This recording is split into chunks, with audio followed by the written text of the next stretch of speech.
लाडकी बहीण योजना ई-KYC करण्यासाठी 6 फेब्रुवारीला GR आला।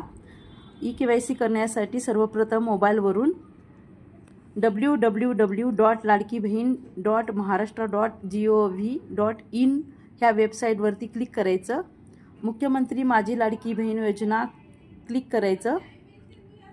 बॉक्स दिसेल तुम्हाला। ही KYC संधी फक्त त्या लाभार्थ्यांना आहे ज्यांच्याकडून ई-KYC करताना चुकीचे पर्याय निवडण्यात आलेले आहेत।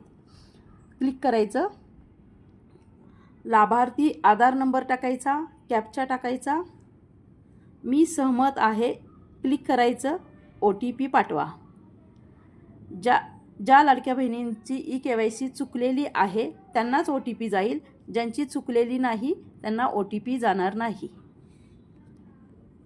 OTP सबमिट केल्यानंतर 2 ऑप्शन येतील, A आणि B। हे दोन्ही पण ऑप्शन नाही करायचं आहे। शेवटचा जो बॉक्स आहे त्याच्यावरती क्लिक करायचं, सबमिट बटन क्लिक करायचं आहे। तुमची लाडकी बहीण योजना ई-KYC फॉर्म सबमिट होईल। धन्यवाद।